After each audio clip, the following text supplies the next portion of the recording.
Assalamualaikum warahmatullahi wabarakatuh.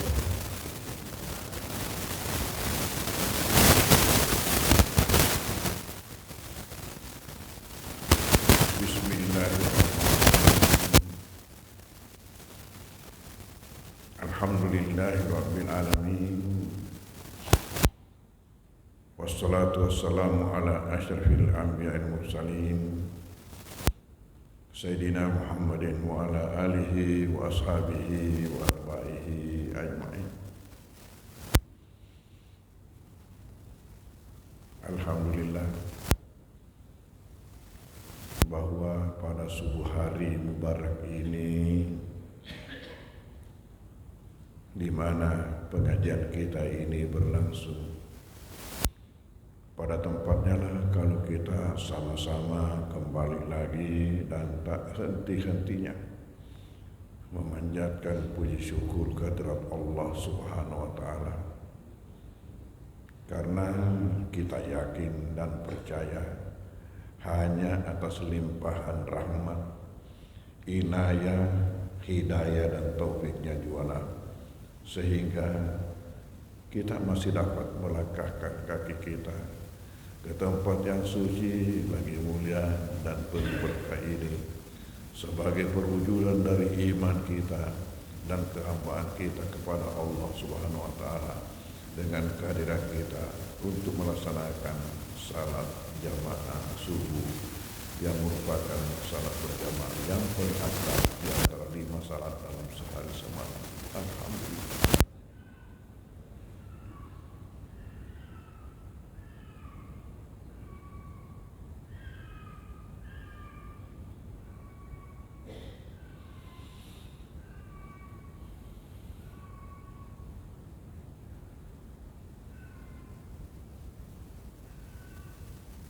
Pada pengajian kita ini, yang ingin saya kemukakan ialah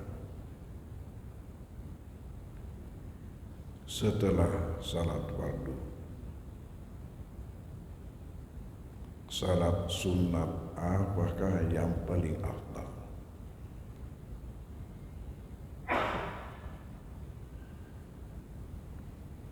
Karena sebagaimana kita ketahui bahwa salat fardu ini yang diterima perintahnya oleh Rasulullah ketika peristiwa Isra Mi'raj ialah salat yang harus kita lakukan 5 sehari semalam.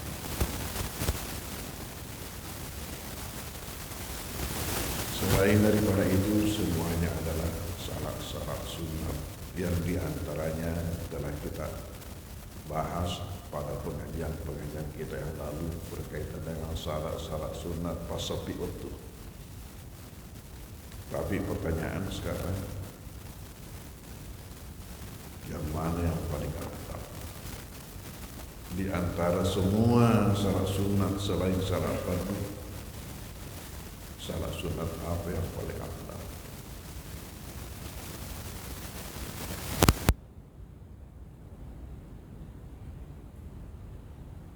Tentu untuk mengetahui ini kita tidak boleh ngarang-ngarang. Harus ada dasar pendapat kita. Dasar itu ialah yang bersumber dari baginda Rasulullah Sallallahu Alaihi Wasallam. Nah, dalam hal ini apa kata beliau? Apa kata baginda? Afdalus salati ba'dal maktubah salatul lail. Salat yang paling afdal sesudah salat fardu adalah salat malam. Ini kata Rasulullah.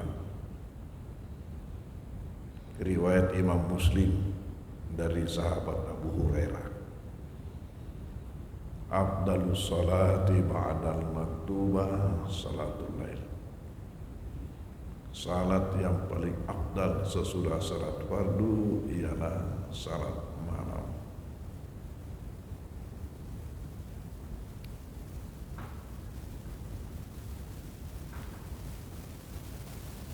Lalu yang mana lagi salat malam itu?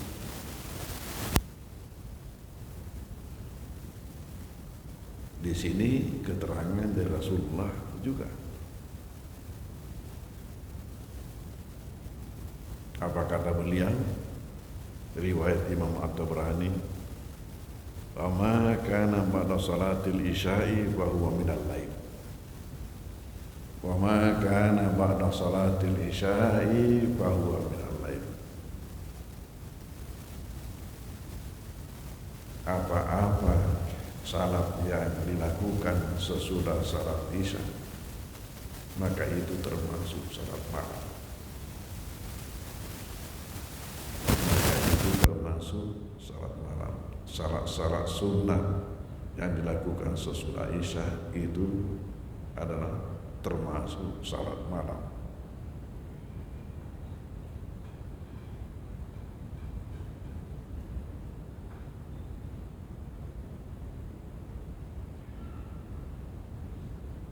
Dan karena salat malam ini yang dikatakan oleh baginda sendiri adalah salat yang paling afdal sesudah salat fardu, oleh karena itu kita harus lakukan.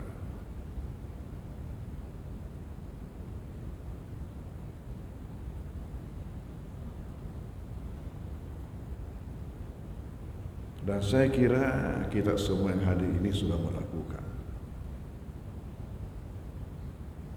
sesuai dengan yang dikatakan Rasulullah. Sesudah salat isya dengan salat sunnahnya, minimal kita lakukan salat witir. Kalau baginda mengatakan apa-apa yang sesudah salat isya adalah salat malam, maka berarti salat witir itu sudah masuk salat malam. Salat witir itu sudah termasuk salat malam. Dan ini juga ditegaskan oleh baginda lagi.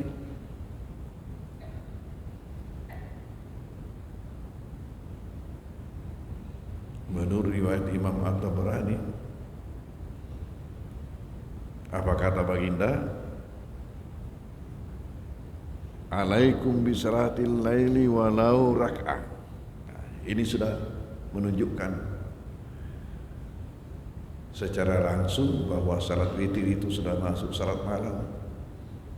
Alaikum bisalatil lail walau rak'ah. Kalian harus melakukan salat malam walaupun 1 rakaat. Agak senak kusila kami. Apa namanya kalau 1 rakaat? Salat witir. Jadi ketika Nabi mengatakan kalian harus melakukan salat malam walaupun 1 rakaat, itu sudah jelas menunjukkan bahwa salat witir itu sudah masuk salat malam.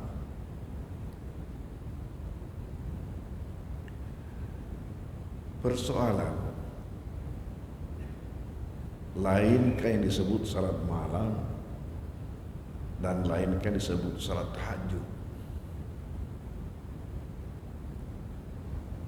Nah ini lagi, lainkah disebut salat malam dan lainkah disebut salat tahajud?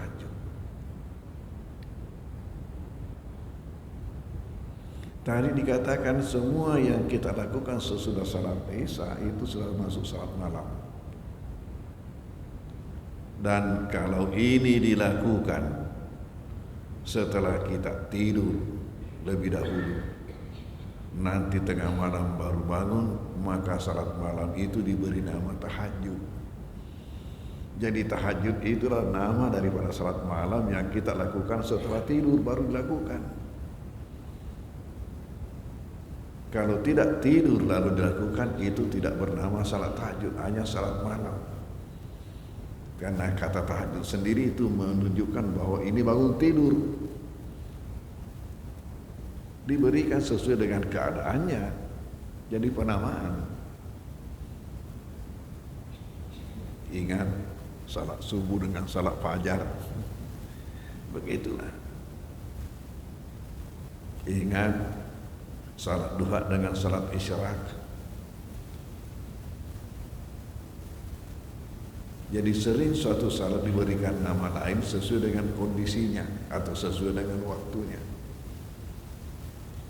Seperti salat malam dilakukan sesudah tidur, itu diberi nama tahajud. Jadi benarlah itu kalau orang tua kita mengatakan moto kak tahajud, nah, itu sudah betul itu. Moto kak berarti memang sudah tidur. Melakukan salat malam yang dilakukan memang sesudah tidur yang bernama tahajud.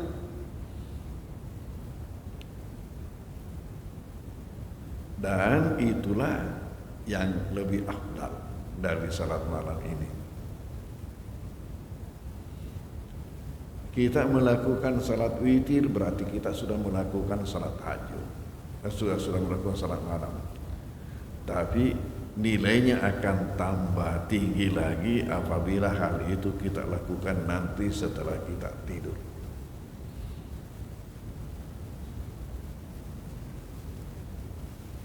Lalu mengapa disebut witir? Ini karena ganjilnya. Karena ganjilnya. Lalu ada riwayat dari Rasulullah mengatakan sebegitu pentingnya kita melakukan salat witir. Pertama, beliau ada mengatakan al-witru haqqun, al-witru haqqun, al-witru haqqun. Faman lam yutir falaysa minna.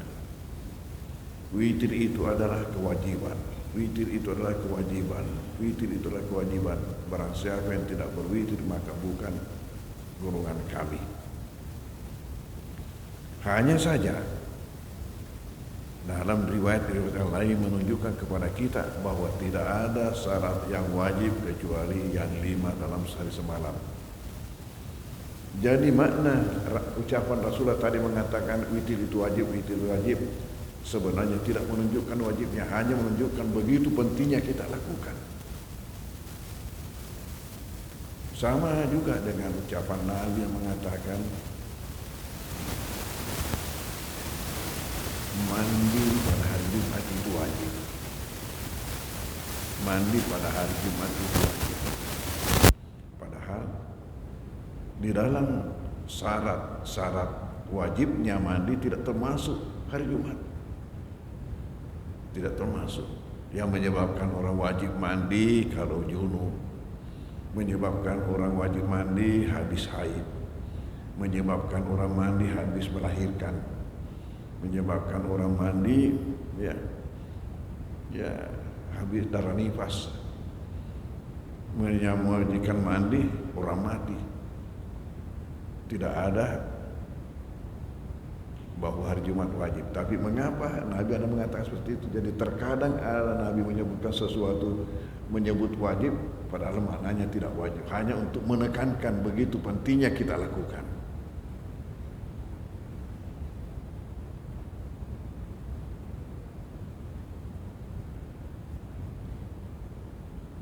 Dan karena pentingnya kita lakukan, di mana ada orang yang belum bisa masuk, belum bisa bangun tengah malam, sampai belum mengatakan, kalau kamu yakin akan bangun jangan dulu berwitir. Tapi kalau ragu-ragu, witir memang kok. Sesudah salat sunat Isya. Itu.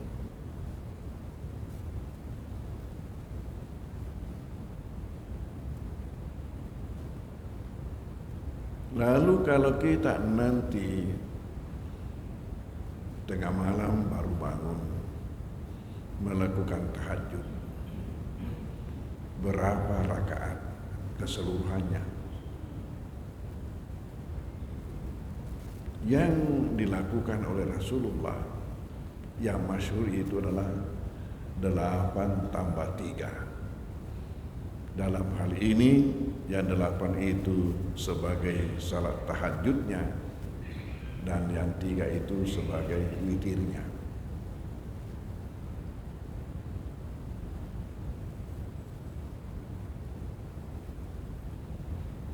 Apa pengumpulnya untuk salat malamnya,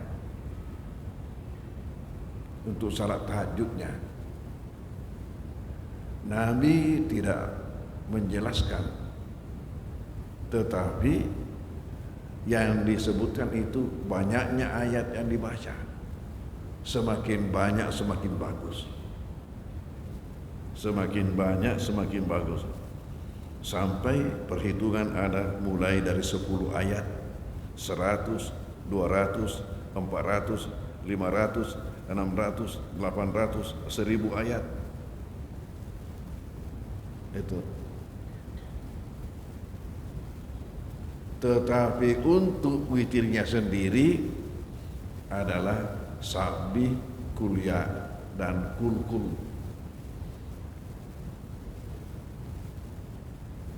Itu untuk witirnya.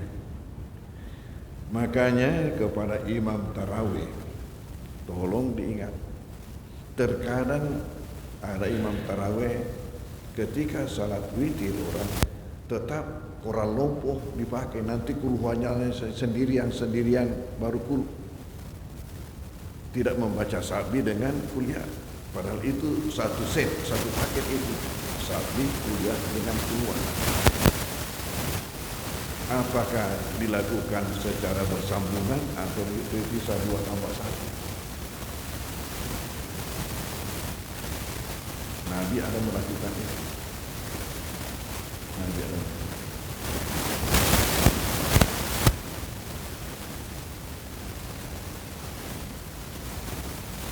Kemudian seterusnya berkaitan dengan doanya.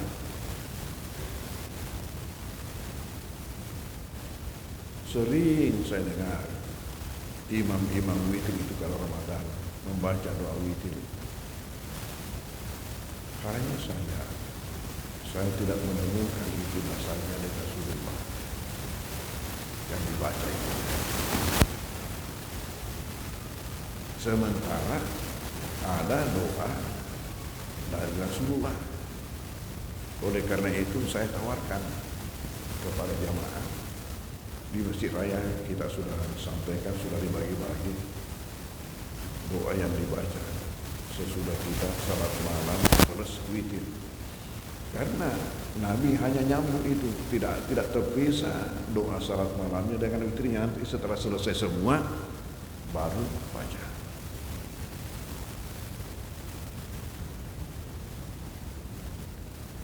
Setidak-tidaknya yang dibaca sebagai doa ialah sesudah memberikan salam, Subhanal Malikil Quddus, Subhanal Malikil Quddus, Rabbil Malaikati Warruh, Allahumma inna na'udzubika, Allahumma inni a'udzu biridaka min sakhatik wa bi mu'afatik min uqubatik wa a'udzubika minka la uhsi sanan alaik anta kama asnaita ala nafsik. Itu paling kurang.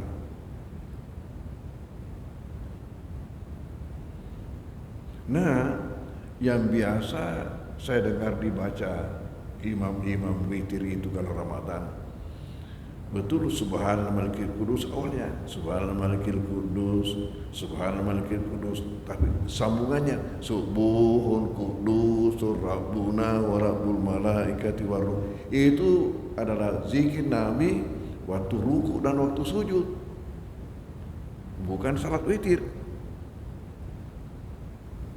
Perlu diketahui bahwa bacaan Nabi kalau ruku dan sujud itu bukan hanya satu macam. Bukan hanya satu macam, ganti-gantian. Di antaranya itu subuhun kudusur rabbuna wa rabbul malaikati waruh.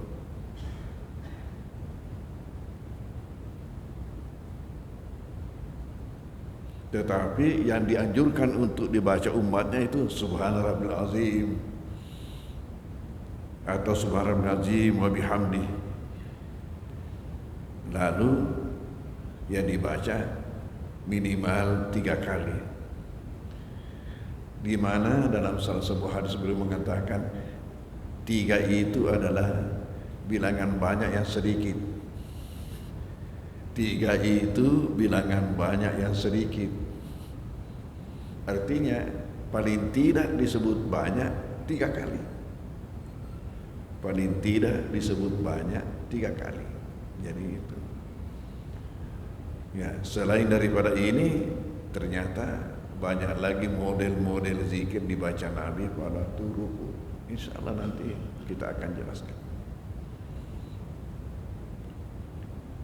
Nah, ini yang minimal yang dibaca sesudah kita salat malam plus witir. Ya. Malah ada keterangan dari Nabi mengatakan pada bilangan yang ketiga itu dinaikkan suara dan dipanjangkan.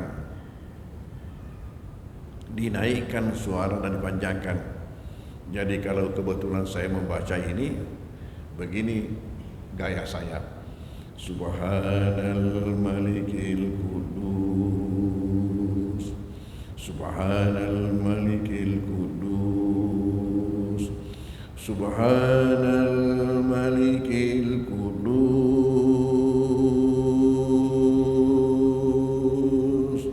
rabbil malaikati waruh.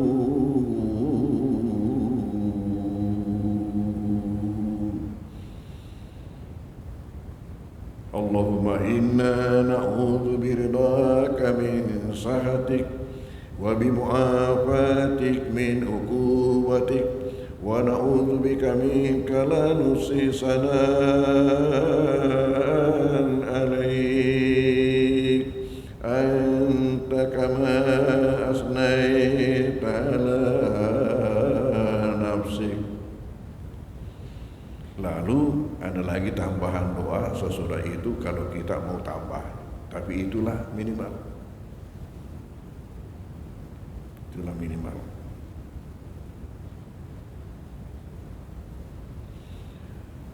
Delapan rakaat tambah 3. Tapi ada juga riwayat mengatakan 13.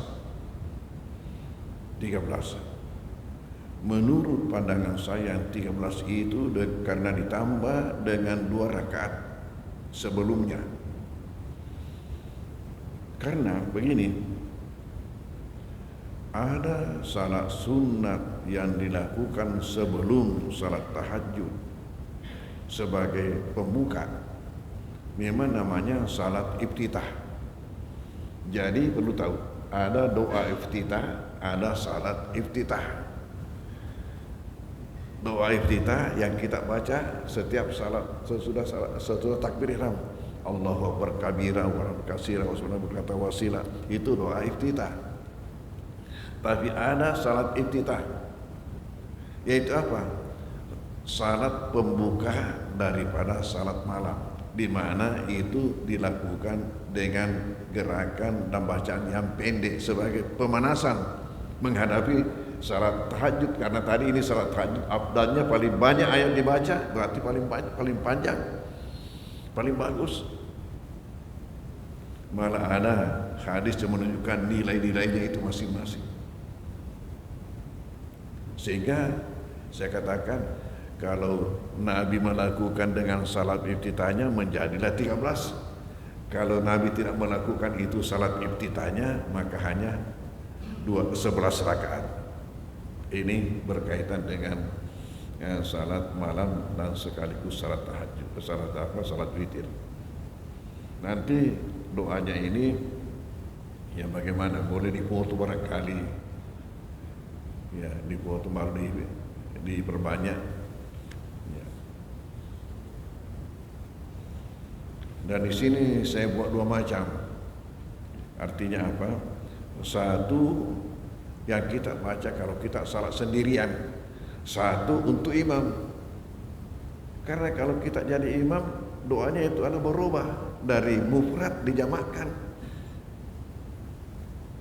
Allahumma inni ya Allah, bahwasanya saya. Itu kalau kita salat sendirian. Tapi kalau kita jadi imam tidak boleh mengatakan bahwasanya saya, bahwasanya kami, karena mengikutkan jamaah. Ya. Nabi mengatakan apabila seseorang mengimami orang banyak dan ketika berdoa hanya dirinya didoakan, maka ia mengkhianati jamaahnya. Coba bayangkan. Nabi menganggap imam pengkhianat, Masya Allah.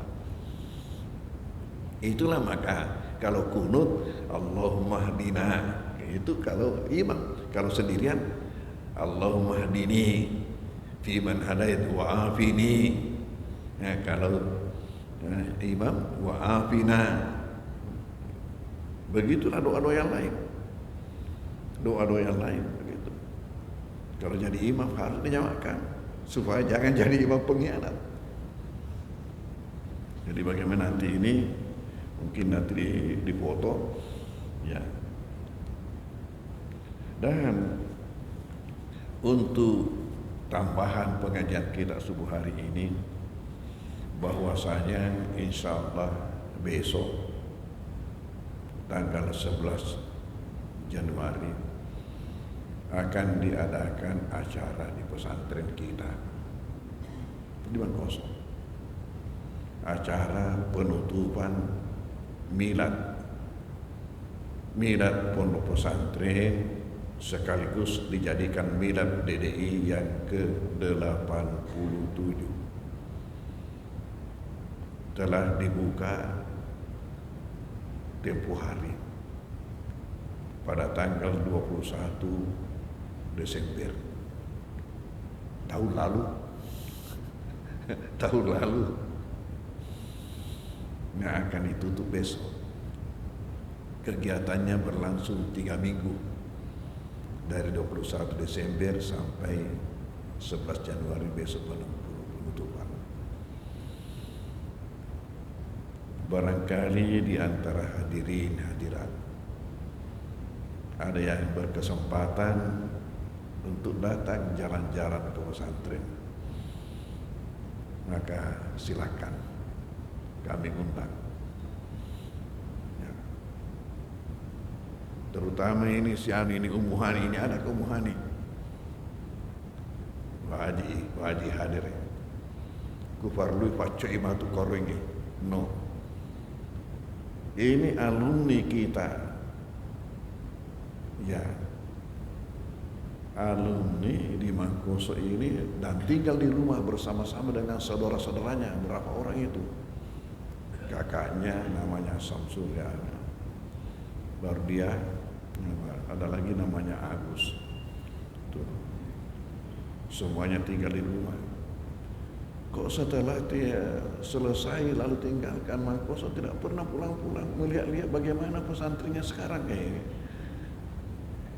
mau busung nama kok.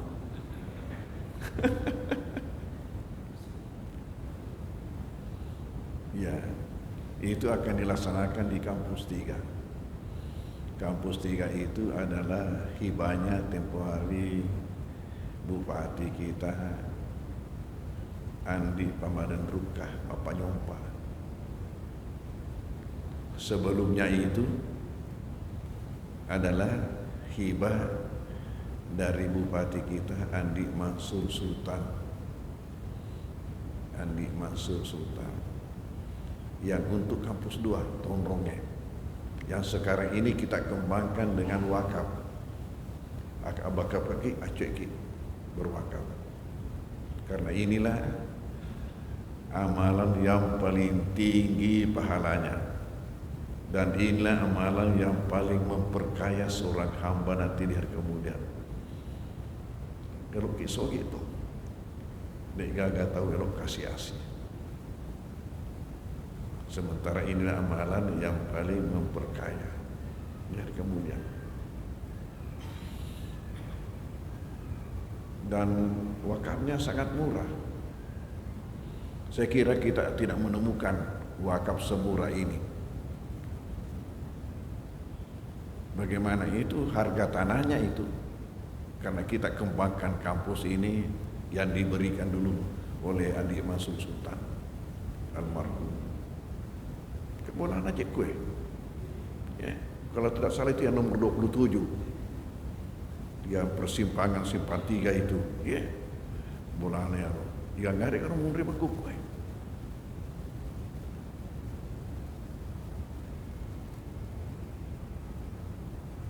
Waktu hidupnya kita selalu undang kalau ada acara. Jadi itu ceritanya begini. Ketika saya kembali dari Kairo, itu pesantren kita masih di Mangkoso saja, satu kampus, dalam kampus itu.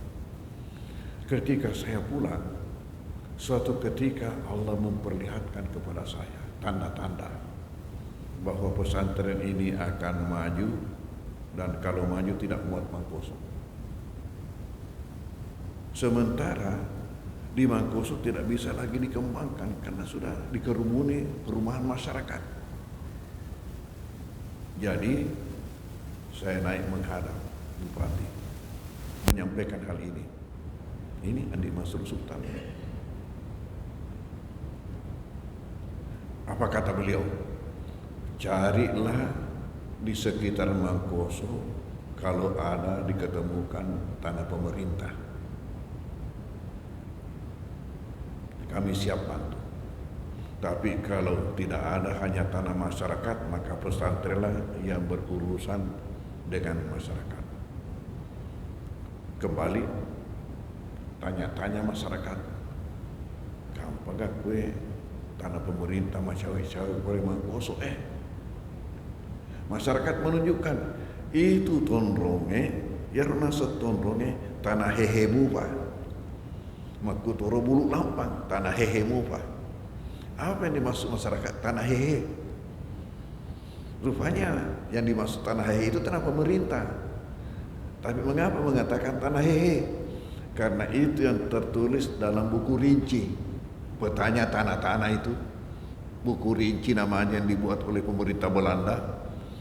Untuk tanah pemerintah, orang Belanda kasih tanda GG. Sementara orang Belanda menyebut G itu bukan dengan G tapi dengan He. Masyarakat mendengar tanah Hehe. Jadi itu udah berapa pakai tanah Hehe. Itu gayanya orang Belanda. G itu disebut He. Contohnya tegel. Agak segi tegel. Tehel itu tulisannya tegel. Itu karena orang Belanda yang kasih ajar kita. Ya. Nah, maka dimasukkanlah permohonan. Dimintalah. Waktu itu 3 poin yang kita minta. Tondronge poin 1, Bulu Lampang poin 2, sambungannya Tondronge ke jurusan Paceke itu poin 3. Itu rencana kita untuk pengembangan agrobisnis. Ini agrobisnis. Lalu oleh ini beliau Andi Mansur Sultan mengatakan, kita garap dulu poin 1. No mialena. Di Mangkoso bersama-sama dengan pejabat-pejabat kabupaten, ya, turun ke Mangkoso meletakkan batu pertama. Lahirlah itu kampus 2 Tondronge yang dihibahkan seluas 17,7 hektar. Adapun kampus 3 yang menjadi kampus 3 yaitu Bulu Lampang yang tadi masyarakat mengatakan ini juga tanah hehe, itu nanti Andi Pamadan Rukah Bapak Nyumpa yang berikan. Ya itu lagi seluas 24 hektar. Itulah kita jadikan kampus putri. Dan di sini akan diadakan acara besok pagi jam 9. Acara penutupan milad Pondok Pesantren yang ke-87. Jadi ini kami sengi, ya kita tidak ada kegiatan, tidak ada tugas, silakan datang jalan-jalan, ya ambil saja rekening pergi rekreasi, ya di pesantren sekaligus melihat-lihat pesantren kita di sana, ya kampus tiganya, kampus putri yang dihuni sekarang itu sekitar 1000 santri di situ, ya. Sementara kalau di kampus 2, kampus putra itu ya tidak kurang dari 1.500 santri di situ. Ya karena kita punya santri sekarang ini lebih 4.000 santri kita yang ada di Mangkoso. Sehingga kalau kita acara macam itu tidak bisa lagi buat semuanya. Apalagi kita ada undangan-undangan, disiapkan tempat sehingga santri itu dibatasi yang hadir di acara itu. Ya. Sekaligus besok itu akan diresmikan penggunaan Waserdah terpadu bantuan Pak JK. Selesai bangunannya, ya sekarang sementara diisi Waserdah terpadu, yaitu terdiri daripada ya wisma, toko, ya dan rumah makan. Jadi 3 in 1, ya 3 dalam 1. Itu di Kota Mangkoso itu. Di Kota Mangkoso. Itu besok setelah selesai acara ini, acara penutupan penutupan milad, kita nanti pindah ke situ untuk menggunting pita, dan disitulah acara istirahatnya, acara makannya di situ. Selama ini kalau ada acara di Mangkoso diadakan pada waktu pagi dengan undangan, itu kita kasih makan semua, termasuk kalau ada wisuda santri, wisuda mahasiswa, dan tidak dibatasi itu siapa saja mau hadir. Ya sementara kenyataannya itu kalau ada penamatan, umpamanya seorang anak ditamatkan, itu paling kurang 1 mobil yang datang itu. Karena sampai neneknya juga mau datang mau lihat cucunya. Ya, sisa yang jadi masalah sering tidak muat tempat itu karena begitu kita tidak batasi. Beda dengan wisuda perguruan tinggi, biasanya itu pendampingnya hanya 1 orang. Tapi kalau kita tidak dibatasi, ya dibawa neneknya, dibawa cucunya, apa segala macam, itu sekurang-kurangnya 1 mobil yang hadir kalau ada penamatan. Jadi bayangkan kalau 1000 yang ditamatkan, bayangkan itu bisa menjadi 5.000 orang yang hadir gara-gara itu. Ya, untuk jelasnya hadirlah besok. Itu untuk jelasnya hadirlah besok. Ya, menyaksikan ini semua.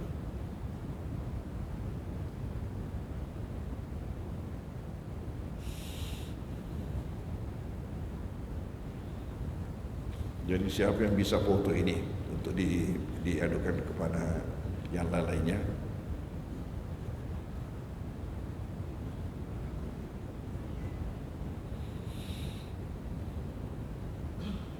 Dan yang untuk imam itu ya, dipoto juga untuk imam itu untuk dipakai nanti. Ada kameranya, ada. Bagus kalau dibawa. Ya. Kelasnya bagus, landasannya.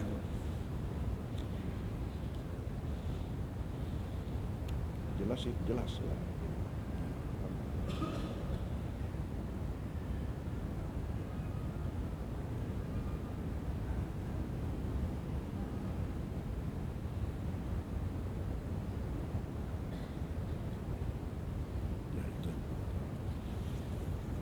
Untuk imam ada keterangannya tuh.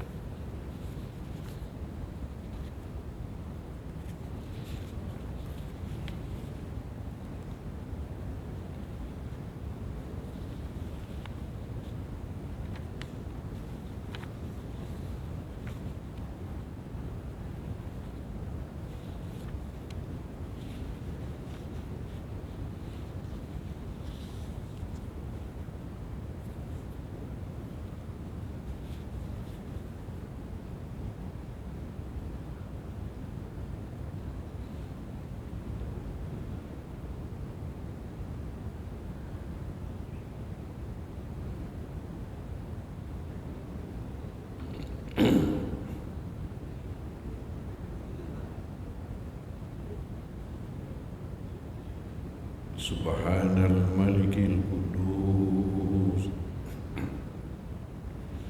Artinya itu Maha Suci, Raja yang suci.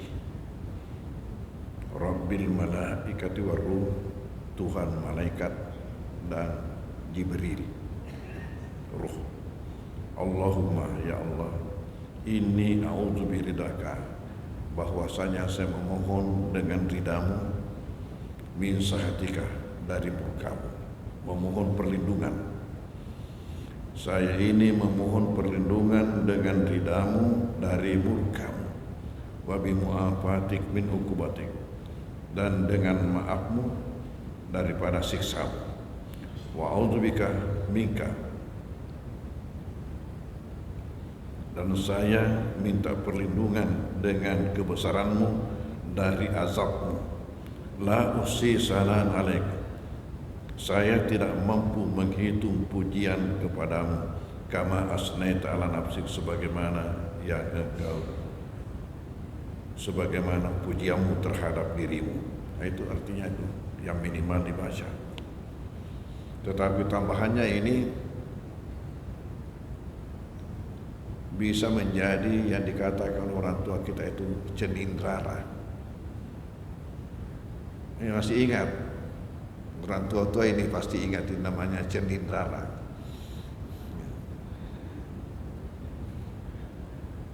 Macam lima parara.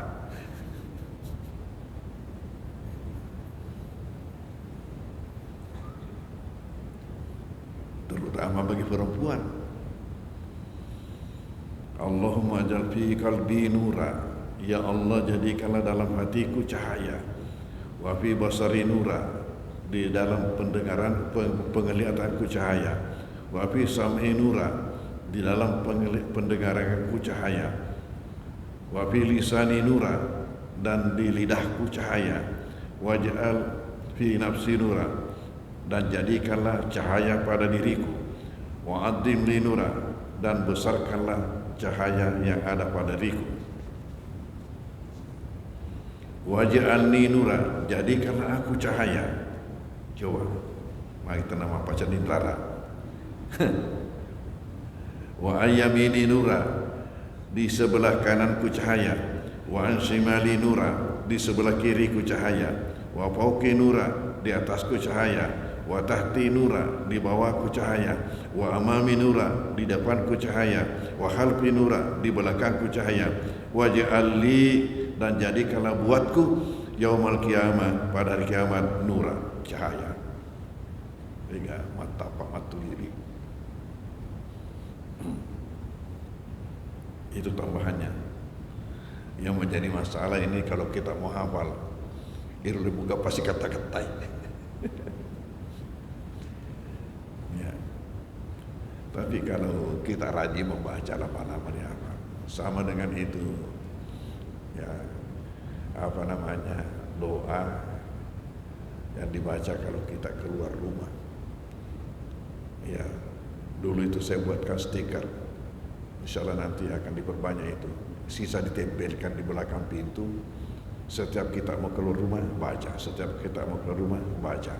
Ujung-ujungnya dihafal. Kumale esok nih, dia ini kata tidak sengaja dihafal, kita akan hafal. Ya. Kalau salah yang penting satu kita keluar rumah dia dibaca. Itu biasa saya berikan kepada calon-calon jemaah haji kalau ada manasik. Jadi saya buatkan stiker khusus untuk itu yang di pintu. Karena itu bukan hanya bacaannya calon jemaah haji, tapi bacaan kita semua. Bacaan kita semua kapan kita mau tinggalkan rumah, baik ke kantor, ya, ke sekolah, ke sawah, ke masjid, ya, ke pasar, pokoknya saat tinggalkan rumah itu dibaca.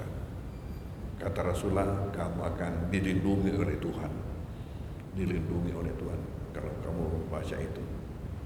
Ya, yang pendek itu rata-rata dihafal oleh jamaah. Ya, yang pendek, tapi tambahannya ini yang biasa yang sulit dihafal oleh jamaah. tambahannya yang sudah berjamaah. Saya kira itulah dulu pengajian kita. Insya Allah masih ada sekali kalau tidak ada halangan menjelang bulan suci Ramadan. Jadi pada Sabtu kedua nanti bulan Februari, ya, kita masih bisa pengajian. Mudah-mudahan tidak ada halangan. Bismillahirrahmanirrahim. Wassallallahu ala sayyidina Muhammad wa alihi wasallam. Allahumma anfa'na bima 'allamtana wa 'allimna ma yanfa'una ولنا لما ينفعنا اللهم اجعلنا من الذين يستمعون القول فيتبعون احسنه اللهم ارنا الحق حقا وارزقنا اتباعه وارنا الباطل باطلا وارزقنا وصلى الله على محمد وعلى اله وصحبه وسلم والحمد لله العالمين. الفاتحه. أعوذ بالله من الشيطان الرجيم. بسم الله الرحمن الرحيم. الرحمن الرحيم مالك يوم الدين إياك نعبد وإياك نستعين اهدنا الصراط المستقيم صراط الذين أنعمت عليهم غير المغضوب عليهم ولا الضالين. Wassalamualaikum warahmatullahi wabarakatuh.